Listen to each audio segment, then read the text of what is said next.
우리 옆에 계신 분하고 한번 옆에 앞 뒤에 계신 분들에게 인사하겠습니다.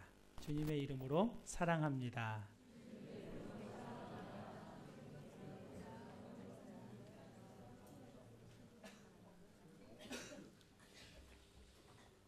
감사합니다. 트리나 포울로스 라는 작가가 꽃들에게 희망을 이라는 그림 동화, 그런데 어른들을 위한 우화를 지은 적이 있습니다. 줄무늬 애벌레가 태어났습니다. 태어난 가지의 나뭇잎을 갉아먹으면서 애벌레가 자라갑니다. 그렇게 먹고 자라고 또 먹고 자라고 계속 자라기는 하는데 이렇게 먹고 자라는 것만이 생의 전부일 거라는 생각을 이제 안 하게 됐습니다. 뭔가 다른 삶이 있을 거다 이렇게 생각을 했어요. 그래서 안식처요 그늘이었던 나뭇가지를 버리고 땅으로 내려와 이제 기어가기 시작을 합니다. 어딘가에 있을 더 나은 삶, 그것을 향해서 열심히 꿈틀꿈틀 기어가는데 다른 많은 애벌레들이 어딘가를 향해서 같이 꿈틀꿈틀 기어가는 겁니다. 그래서 그 줄무늬 애벌레도 이 함께 꿈틀거리며 기어가는 대열에 합류하게 됩니다. 그리고 곧 줄무늬 애벌레는 거대한 기둥 하나를 만나게 됩니다. 그 기둥은 다름 아닌 애벌레들의 기둥입니다. 이 애벌레들이 서로 뒤엉켜서 만들어진 높은 탑이었습니다. 꼭대기는 구름에 가려서 보이지 않았지만 저 꼭대기 너머에 이 구름 너머에 그 꼭대기에는 무언가 굉장한 것이 있음에 틀림이 없다는 생각이 들었습니다.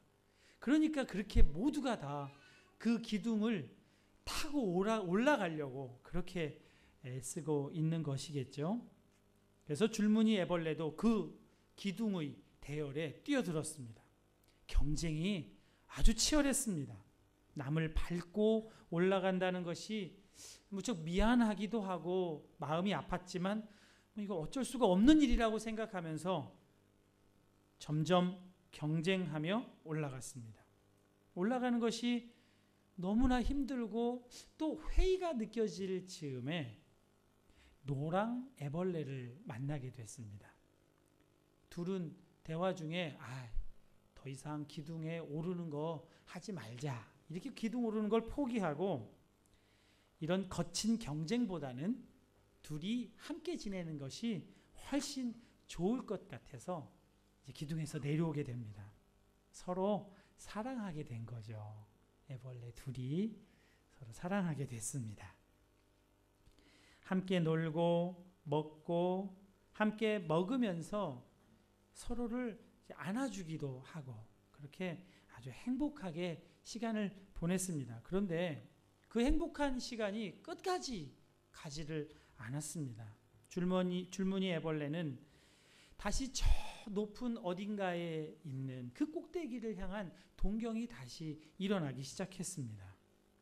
마음이 움직여서 도무지 거기에 있을 수가 없었습니다. 결국 줄무늬 애벌레는 기둥으로 향해서 가게 됐고 노랑 애벌레는 너무나 가슴이 찢어지는 아픔을 감수하면서 같이 가지 않고 자기의 길을 이제 가게 되었습니다.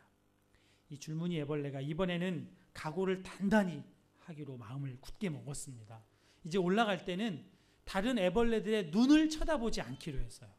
이 노랑 애벌레의 눈하고 마주쳐가지고 중간에 포기하는 일이 생겼기 때문에 이제는 눈도 마주치지 않고 이렇게 밟고 올라가는 거, 다른 사람을 아프게 하는 거, 디디는 거, 이거 어쩔 수 없는 일이야.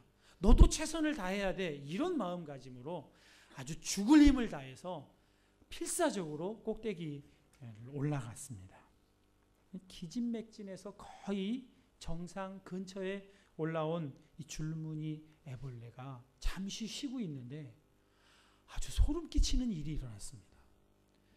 상 정상 위에 있는 애벌레 바로 밑쪽에 있던 애벌레들이 자기 몸을 꿈틀 흔들어서 맨 꼭대기에 있는 애벌레를 땅으로 바닥으로 곤두박질 치게 만드는 겁니다. 최정상으로 올라가는 것은 그렇게 남을 바닥으로 떨어뜨리는 방법밖에는 없었기 때문이었습니다. 그래서 그 다른 애벌레들이 올라갔습니다. 그리고 얼마 후에 이 꼭대기에 올라간 애벌레 둘이 대화하는 놀라운 이야기를 듣게 됩니다. 제기랄, 꼭대기에 아무것도 없잖아. 야 바보야, 조용히 해. 저 밑에 있는 녀석들이 듣잖아. 그 녀석들은 여기를 너무나 올라오고 싶어 하는 곳인데 우리가 여기 와 있는 거야. 여기가 바로 그곳이야. 저기 좀 봐. 이런 기둥이 또 있잖아. 저쪽에도 또, 아니 온통 기둥들 뿐이네. 줄무늬 애벌레는 이 얘기를 듣고 너무나 충격을 받게 됐습니다. 이 줄무늬 애벌레가 성경을 알았다면 아마 전도서를 읽어주었을 것 같아요. 헛되고 헛되며 헛되고 헛되니 모든 것이 헛되도다. 이렇게 읽었을 것 같아요. 내가 해 아래에서 행하는 모든 일을 보았노라. 보라, 모두 다 헛되어 바람을 잡으려는 것이로다. 여러분, 바람은 잡을 수 없는 것, 바람을 잡으려고 하는 것은 어리석은 일이라는 것을 모르는 사람이 아무도 없죠. 그건 다 아는데도 전혀 붙들 수 없는 어리석은 인생, 그것을 붙들면서 인생을 허비하는 그런 일들이 우리 가운데 아직도 있습니다. 바람을 잡는 것이 헛수고인 줄 알면서도 헛된 인생은 왜 그렇게 붙들려고 하는지 모르겠다는 것입니다. 잡은 것 같지만 이 손가락 사이로 다 빠져 나가고 있잖아요. 나이 40이 넘으면서 겨우 40 넘어놓고 뭐 이런 얘기를 하나 이렇게 생각하실 분들 계실 것 같아서 좀 쑥스러운데요. 40 넘으면서 문득 이 두 가지 생각에 사로잡히면 정말 견딜 수가 없는 상태에 빠지곤 했습니다. 언젠가 닥칠 죽음, 그것이 그 첫 번째 생각이었습니다. 결혼하기 전에 홀몸일 때는 그냥 제 자신의 죽음, 그걸 생각해도 이거는 참 어려운 일이에요. 내가 이 세상에 존재하지 않는 순간, 또 내가 나를 생각하고 의식할 수 없는 어떤 그런 상태는 정말 너무 끔찍한 상태인 거예요. 그런데 거기에다가 결혼을 해서 아내도 생기고 자녀도 두다 보니까 이 사람들도 다 사람이잖아요. 언젠가는 죽어서 하늘나라로 가게 될 텐데 이 가족의 죽음은 정말 이건 어떻게 감당을 할 수가 없을 것 같은 거예요. 그 죽음이라고 하는 생각에 사로잡히면 모든 게 다 그냥 멈추는 거예요. 아주 그 생각에 사로잡혀서 꼼짝을 할 수가 없습니다. 그러다가 하나님 계시지, 하나님이 계시지 이러면 좀 안심이 되고 한숨을 내쉬면서 다시 또 저의 삶을 이어갈 수가 있었습니다. 죽음을 생각하면 꼭 죽고 싶었어요. 죽음을 생각하는데 왜 이렇게 죽고 싶은지 모르겠더라고요. 그런데 또 하나의 생각은 그러면서도 살고 싶다는 것이었습니다. 정말 사는 것처럼 한번 좀 살아봤으면 하는 마음이 간절했어요. 수많은 교회 성도들에게 둘러싸여서 사랑을 많이 받았죠. 제 능력으로는 과분한 그런 일들을 감당을 해서 정말 열심히 일했어요. 정말 최선을 다했죠. 그런데도 사는 것 같지가 않은 거예요. 살아있는 것 같은 느낌이 안 들어요. 살고 싶은데 죽고 싶기도 하고 살고 있으면서도 사는 것 같지가 않고 예수님을 믿고 신학 공부를 하고 목사가 되었지만 정말 무엇을 붙들고 살아야 하는지 몰랐던 것이죠. 내가 능력이 있어야 되고 내가 교인들에게 인정받아야 되고 수많은 목사들보다 내가 더 뛰어나와서 더 주목을 받아서 그래서 담임 목사도 되고 이래야, 그러기 위해서는 경쟁력을 갖춰야지, 실력을 가져야지, 남보다 더 뛰어나야지, 정말 치열한 경쟁을 하면서 살아왔던 것 같습니다. 바쁘면 바쁠수록 좋은 줄 알았어요. 근데 쉬면 좀 괜찮을 줄 알았어요. 쉬면 좀 이런 생각이 좀 사라질 줄 알았는데 쉬니까 더 불안해요. 쉬고 있으니까. 여러분, 사단의 가장 중요한 특징은 속이는 것입니다. 사단은 속이는 영입니다. 사단이 첫사람 아담과 하와에게 나타나서 선악과를 먹으면 하나님같이 될 거라고 속였습니다. 둘째 아담 예수님에게 나타나서 하나님의 아들이라면 이 돌을 떡으로 만드는 그런 능력을 한번 증명해 보여야지. 그게 증명이 될 때 하나님의 아들인지 알지. 이렇게 또 예수님을 속였습니다. 사단은 정말 속이는 영입니다. 요한복음 8장 44절 이하에 이렇게 되어 있습니다. 그는 처음부터 살인한 자요, 진리가 그 속에 없으므로 진리에 서지 못하고 거짓을 말할 때마다 제 것으로 말하나니 이는 그가 거짓말쟁이요 거짓의 아비가 되었습니다. 거짓말의 원조가 사단이라고 하는 겁니다. 우리의 눈을 가리고 헛된 것을 쫓아가게 합니다. 헛된 것을 잡으려고 그렇게 쫓아가다가 인생을 다 허비하게 만드는 것이 사단의 가장 집중하는 전략 중에 하나입니다. 지난 주간에 독일 본 주님의 교회 가서 설교를 하고 왔습니다. 수양회를 했는데요. 수양회에 아주 적은 인원의 교인들이 모였어요. 그래서 숫자가 적으니까 저보고도 조언으로 활동해 달라는 요구를 받았습니다. 그래서 그 요구에 따라서 저도 조별 활동도 하고 아침 조별 큐티 모임도 하고 그렇게 했습니다. 독일에 가서 제가 준비한 설교를 하면 과연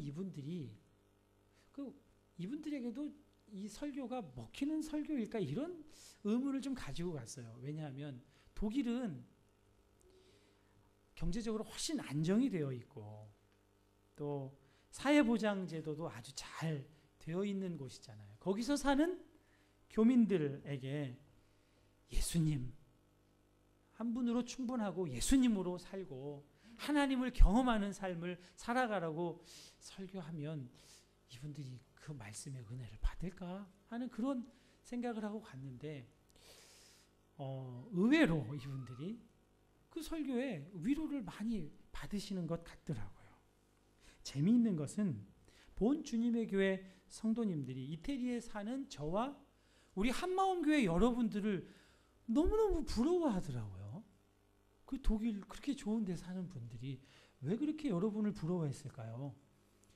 이태리 날씨가 너무 좋다는 거예요. 이태리 음식이 너무 좋다는 거예요. 이제 곧 시작될 겨울이 오면 독일은 아주 그냥 끔찍하다는 거예요. 이 독일 날씨 아주 흉측하대요. 아주 못 살겠대요. 그래서 이태리에 사는 여러분이 너무 부럽다고 그렇게 얘기를 하더라고요. 저는 좀 놀랐어요. 우리 한마음교회도 독일에 사시다가 여기 와서 사시는 분들이 계시잖아요. 제가 그분들한테 그런 얘기 들었어요. 기회만 되면 다시 독일에 가서 살고 싶다. 독일이 참 살기가 정말 사람 살기 좋다.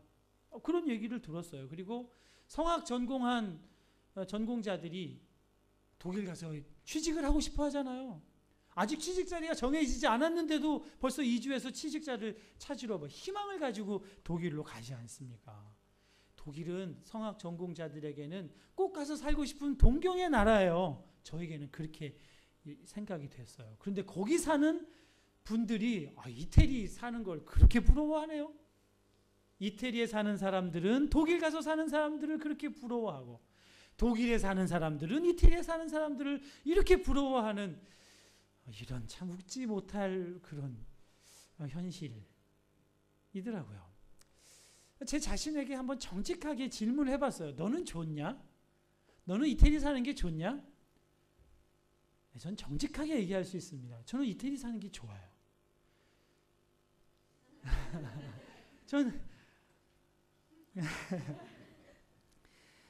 아,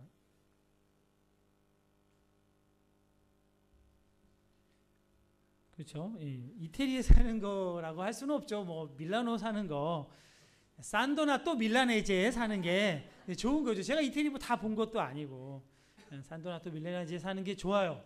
그리고 우리 한마음 교회가 좋고 좋아요. 그래서 저는 독일에서 살 마음이 하나도 안 생기더라고요. 독일하고 안 바꾸고 싶어요. 그냥 저는 여기 사는 게 너무나 행복하고 좋다는 것을 확인하게 됐어요. 이태리어 무료로 가르쳐주는 우리 산도나또 밀라네제의 오라토리오 너무 좋아요. 오라토리오 이태리어 선생님들도 너무 좋고요. 물론 언제 어떻게 바뀔지 제가 어떻게 장담을 하겠습니까? 그렇지만 저는 지금의 제가 너무 좋고 제 교회도 너무 좋고 제가 사는 동네도 너무 좋아요. 구상시인의 시 중에 꽃자리라고 하는 시가 있어요. 이 시가 저의 시가 됐습니다. 반갑고 고맙고 기쁘다. 앉은 자리가 꽃자리니라. 네가 시방 가시방석처럼 여기는 너의 앉은 그 자리가 바로 꽃자리니라. 반갑고 고맙고 기쁘다. 정말 저는 꽃자리에 사는 것 같아요. 너무 좋아요. 이 시는 오래전부터 알고 있었어요. 그래서 이 시가 저의 소망이었어요. 나도 좀 이렇게 꽃자리에서 산다고 노래해 봤으면 그랬는데 이 시가 저의 시가 됐어요. 제 노래가 됐습니다. 저는 정말 제가 이렇게 제가 좋고 제 가정이 좋고 제가 사는 곳이 이렇게까지 좋았던 적이 없는 것 같아요. 왜 좋을까요? 저는 왜 이렇게 좋을까요? 담임 목사가 돼서 좋을까요? 여러분이 저한테 너무 잘해줘서 그래서 좋을까요? 제가 기도하면 기도가 막 다 응답이 되니까 좋을까요? 정직하게 분명하게 말할 수 있습니다. 저는 예수님 때문에 지금의 제가 너무 좋습니다. 제가 사는 곳이 좋습니다. 제 안에 예수님이 계셔서 예수님이 부어주시는 그 마음 때문에 이 좋은 마음이 제 속에서 솟아나는 것이라고 고백할 수 있습니다. 이건 정말 예수님이 부어주셔야 가능한 마음이에요. 절대로 제가 조작할 수 없어요. 제가 마인드 컨트롤 할 수가 없어요. 그런데 예수님이 제 안에 오셔서 예수님이 만들어주신 마음으로 좋아요. 예수님이 이렇게 말씀하셨습니다. 예수께서 이르시되 내가 곧 길이요 진리요 생명이니 나로 말미암지 않고는 아버지께로 올 자가 없느니라. 아버지께로 가면 돼요. 만족이에요. 그런데 그 아버지께로 가는 길이 예수님이신 거죠. 본주님의 교회 수양회를 마치고 돌아오는 날 설교해 주셔서 감사하다고 강사료를 주시더라고요. 처음으로 받아보는 것 같았어요. 강사료에 그걸 얼마를 주는 걸까 궁금하기도 했습니다. 만져보니까 두툼해요. 10유로짜리가 들었나? 이제 그리고 열어봤는데 깜짝 놀랐어요. 제가 생각한 금액의 한 3배쯤은 거기 들어있는 것 같았어요. 제 아내한테 얘기했더니 자기는 그 정도 주는 걸로 알고 있었다고. 통이 큰 여자더라고요. 그 여자가. 그런 여자랑 살고 있는지 몰랐어요 제가. 그런데 거기다가 어느 집사님이 교회에서 마련한 강사료가 너무 부족하다고 생각돼서 따로 또 챙겨주시는 거예요. 그러니까 얼마나 큰 돈이에요. 참 기분이 묘했어요. 좋기도 하고 이 돈을 어떻게 해야 될지 모르겠더라고요. 좀 작은 돈이었으면 그냥 이렇게 했을 텐데 너무 크니까 그냥 받기도 좀 이게 꺼려지는 마음도 들어요. 그래서 멋있게 그 교회 우리보다 훨씬 형편이 어려우니까 이거 헌금입니다. 그리고 탁 돌려드릴까. 그런데 또 한편으로는 어렵고 힘들지만 써야 할 때는 쓰는 것이 이 교회가 훈련되는 길이겠다. 어렵다고 자꾸만 사정 봐주고 이러면 훈련이 안 되니까 이건 더 받는 게 낫겠다. 그런 생각도 했어요. 그런데 솔직하게 아까웠어요. 그래서 그냥 들고 왔습니다.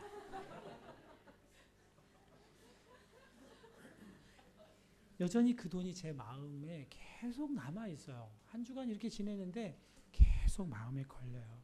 어떻게 할까? 당연히 감사헌금을 하려고 생각을 했죠. 또 우리 교역자 식구들이랑 아주 맛있는 데 가서 회식도 할 생각도 했고요. 멋있는 아빠로서 우리 아이들에게 아주 한턱 멋있게 쏘고 싶은 마음도 있었습니다. 이번 주일이 우리 창립 기념주일이니까 케이크도 사야지. 이런 생각도 하고요. 좋은 곳에 쓰면 되지. 이렇게 생각을 하는데도 여전히 마음이 편하지가 않은 거예요. 그러다가 섬김위원 제자훈련이 토요일 날 있는데 그 토요일 날 아침에 제자훈련 교재를 이렇게 준비하고 공부를 하다가 간증을 읽게 됐어요. 교재 안에서. 유기성 목사님의 장모님 이야기가 간증으로 실려 있더라고요. 남편이 40대의 젊은 나이에 간암으로 세상을 떠나셨어요. 장례를 마치고 집에 돌아오니까 교회 재정장로님이 장례식 때 들어온 그 부의금 다 모은 거랑 퇴직금이랑 또 마지막 사례비랑 다 해서 봉투에 넣어서 가지고 온 거예요. 그때서야 이제 남편을 내가 잃었구나 하는 그런 이제 암담함이 이제 밀려온 거예요. 실감이 나는 거예요. 여러분, 목사 남편을 두었는데 일찍 돌아가시면 그 사모님은 정말 살아갈 길이 막막해집니다. 특히 옛날에는 더 그랬어요. 사모님이 다른 직업을 가질 수가 없었잖아요. 경제 능력이 전혀 없어요. 그런 상황인 거예요. 막막해요. 이거 어떻게 살아가나. 근데 그때부터 하나님한테 울면서 기도를 합니다. 하나님 어떻게 해요? 우리 아이들은 어떻게 하나요? 우리는 이제 이 집 비워줘야 되는데 어디 가서 살죠? 하나님 어떻게 해요? 이러면서 막 밤새도록 기도를 눈물로 하는데 새벽에 동이틀 무렵에 문득 이런 생각이 들더래요. 하나님께서 남편을 데려가셨으면 하나님이 다 마련해 놓으신 일이 있으니까 데려가셨겠지. 하나님이 나도 우리 아이들도 먹이고 입히고 공부도 다 시켜줄 건데 네가 뭘 그렇게 걱정을 하냐. 이런 마음이 들더래요. 그러면서 이런 상황이 불평, 원망 이런 말이 다 사라지고 하나님 감사합니다. 하나님 감사합니다. 인생 책임져 주실 것이 믿어지게 하시니 감사합니다. 그렇게 하고 이제 새벽 기도를 나가려고 일어나는데 그 돈 봉투가 거기 있는 거예요. 열어보지도 않고 그냥 그대로 가지고 와서 교회에다가 헌금을 하셨대요. 이 간증이 제 마음을 확 걸었어요. 이거 어쩌란 말이야. 그런데 제 마음에도 같은 소리가 들려오더라고요. 너도 다 경험했잖아. 너는 이 사모님보다 벌써 많은 걸 경험했잖아. 네 딸 예람이가 어떻게 학교를 들어가니? 그 딸이 어떻게 학교를 다닐 수 있도록 재정이 다 마련이 되지 않았느냐. 기가 막힌 하나님의 방법으로 그렇게 학교도 들어가고 그렇게 학비도 다 마련이 됐는데 뭘 그렇게 걱정을 하니? 뭘 그렇게 매달리니? 정말 어마어마한 돈을 주신 거거든요. 이태리로 오게 하신 분이 하나님이시고 우리 아이들 학교를 다니게 하시는 분이 하나님이신데 그 돈을 하나님이 다 주셨는데 그럼 강사료 반 낼까요? 용납이 안 되더라고요. 다 해요? 다 내래. 그러시네요. 그래서 다 내기로 했습니다. 다 헌금하기로 했어요. 제 아내한테 나 이렇게 이런 설명도 안 했어요. 그냥 강사료 받은 거 그냥 헌금하기로 했어. 두 말도 안 하고 잘했대요. 정말 통이 큰 여자죠. 그때 우리 교회 청년 하나가 회사 취직을 했다고 하면서 저에게 조용히 와서 첫 월급을 첫 열매라고 하면서 저에게 준 일이 생각이 나더라고요. 그 열어보니까 제가 받은 강서료와 똑같아요. 금액이. 그때 참 감동했어요. 야, 어떻게 이렇게 첫 월급을 이렇게 다 내놓나. 이제 막 시작하는 사람이. 그게 감동을 받았어요. 근데 하나님이 너 감동 받았냐? 그러면 나도 좀 감동을 좀 시켜봐라. 이런 마음을 주시더라고요. 여러분, 이 마음이 정말 부끄럽지만 이런 식으로 헌금하는 건 저에게 처음 있는 일인 것 같습니다. 정말 한마음 교회는 목사가 목사 되게 하는데 탁월한 훈련소인 것 같아요.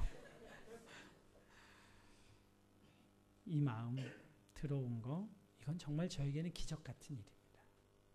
제가 그동안에 이런 식으로 헌금 생활을 해왔으면 뭐 또 있는 일이지. 그런데 지금까지 이런 일이 없었어요. 밀라노 부임하기 전에 해외 목회를 하니까 중보기도팀의 기도가 좀 필요해서 어느 중보기도팀 하루 종일 중보기도하는 중보기도팀에 가서 이제 저와 우리 한마음교회를 위한 기도를 받았습니다. 근데 기도를 하고 나서 그분들이 자기가 기도 시간에 들었던 생각, 보았던 거 이런 걸 나누더라고요. 근데 그 중에 한 분이 어느 여자 집사님인데 제가 이렇게 보니 제가 도시락을 가지고 있더래요. 그래서 그 도시락을 제가 먹질 않고 작은 도시락인데 그걸 이렇게 내놓으니까 그 교회 성도들이 다 각각 가지고 있는 도시락을 다 내놓더라는 거예요. 그래서 다 같이 아주 풍성한 식탁을 마련해서 아주 행복하게 그걸 먹었다는 거예요. 직감적으로 이건 돈 도시락인 것 같은 거예요. 그런데 아무리 생각해도 저는 내놓을 돈이 없어요. 그리고 앞으로도 별로 돈이 생길 것 같지도 않아요. 생겨도 낼 수 있을 것 같지도 않고. 그래서 영적인 어떤 거를 내놓으라고 하는 건가 보다. 내 시간, 열심 뭐 이런 걸 내놓으라고 하는 건가 보다. 그렇게 생각을 했는데 그 생각이 나네요. 이렇게 내놓게 하시는데 그때는 그게 내 삶에 가능하지 않을 것 같은데 이렇게 가능하게 된 것, 이건 정말 한재훈의 생각, 한재훈의 마음은 아니라는 거죠. 이건 예수님이 내 안에 계시고 내 안에서 부어주시는 그 마음이 아니면 이렇게 반응하는 일이 대개는 가능하지 않은 것입니다. 다 드리고 싶은 마음이 생겨났어요. 어떻게 이런 일이 가능할까요? 저도 신기해요. 저도 놀라워요. 다 드리고 싶은 마음이 이렇게 생겨난다는 것. 여러분들은 그렇지 않으시죠? 여러분들은 다 드리고 싶은 이런 마음 생겨나지 않기를 축복합니다. 저 집사님이나 저렇게 좀 돈 좀 있는 저 집사님이나 다 드리는 마음 생겨나면 좋겠잖아요. 저도 그게 좋을 줄 알았거든요. 그런데 그렇게 결정을 하고 그렇게 구별을 해놓고 난 다음에 제 마음에서 이상한 일이 일어났습니다. 제 마음에 또 하나의 큰 변화가 일어났어요. 사실은 제 마음 한구석에 제 마음을 늘 생각하면, 그 사람을 생각하면, 그 일을 생각하면 불편하게 하는 일이 있었어요. 우리 교회는 한 사람도 없습니다. 여러분 걱정하지 마세요. 누굴까? 우리 교회에는 없어요. 전에 어떤 쪽에서 용서가 안 돼요. 생각만 하면 그따위로 살면 안 되지. 이 생각이 불쑥 올라와요. 그런 식으로 살면 안 돼. 다시는 상종 내가 안 할 거야. 이 마음이 속에서 저도 모르게 저절로 올라와요. 제가 이 마음을 해결하기 위해서 얼마나 노력을 했을까요? 생겨날 때마다 예수님 바라보며, 예수님 제가 죽었습니다. 예수님이 저의 생명이십니다. 예수님의 마음으로 보게 해 주옵소서. 안 됐어요. 그게 안 돼요. 다 모두가 다 되는데 그 일과 그 사람만은 안 돼요. 어제 아침에 그 결정을 하고 오후가 됐는데 갑자기 또 그 일과 그 사람이 생각이 나요. 왜 생각이 나는지는 모르겠는데 생각이 나는데 제 마음에 그 사람을 향해서 던졌던 돌들이 다 사라져 있는 거예요. 없어요. 난 그 사람 이해 못해. 이렇게 생각했던 생각이, 뭘 네가 이해하니? 사랑하면 되지.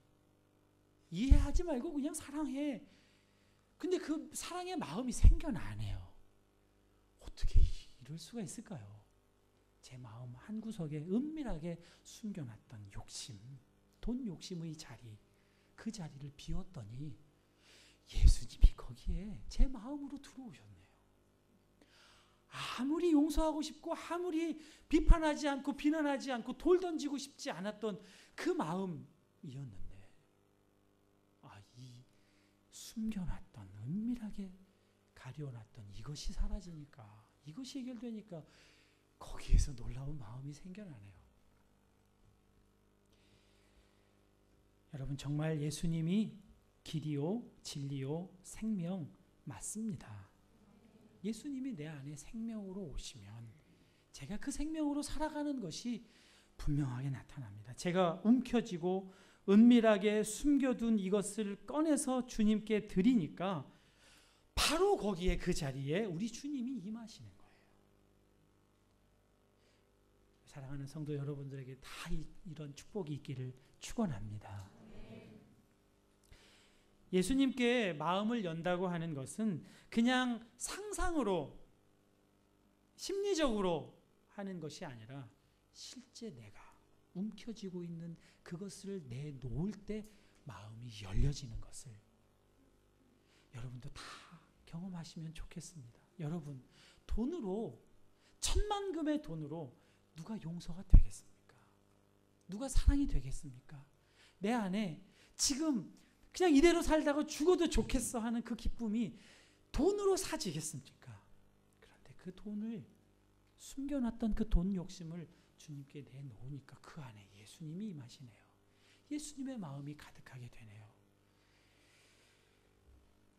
예수님을 마음에 주님으로 모셨다 하는 것은 내 마음의 방, 여러 방에 예수님이 마음대로 가실 수 있다는 거잖아요. 서재에도 가실 수가 있고, 주방에도 가실 수가 있고, 거실에도 가실 수가 있잖아요. 예수님 마음대로 가실 수 있잖아요.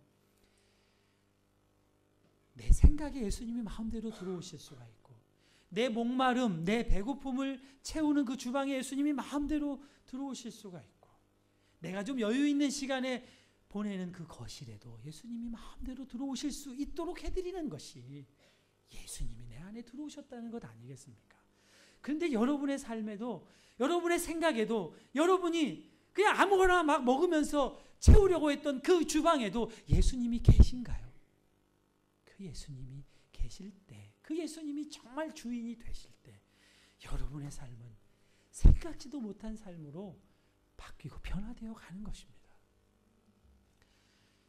지지난 주간에 우리 김동호 목사님이 오셔서 금요일, 토요일, 주일 아주 은혜 가운데 말씀을 잘 전해주셨죠. 여러분, 주일날 설교 제목 기억나세요?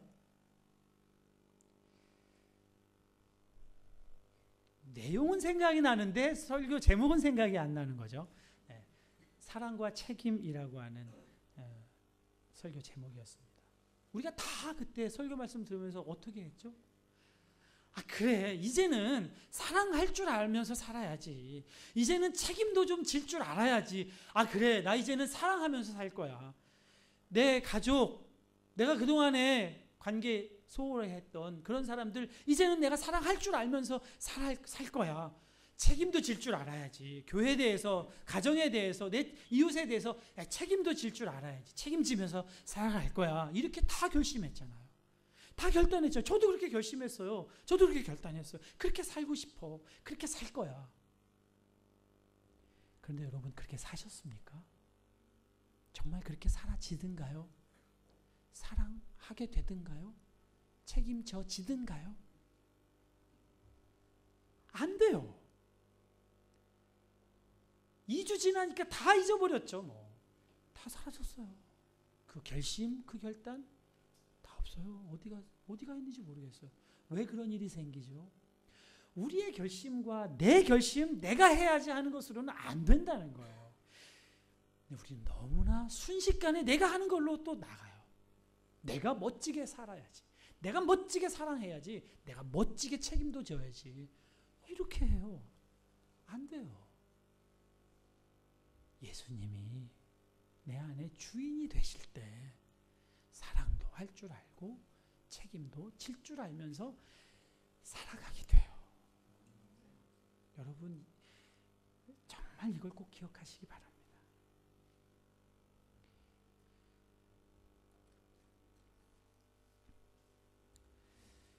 그 높은 기둥에 오르던 줄무늬 애벌레가 기둥을 내려오게 된 결정적인 계기가 있습니다.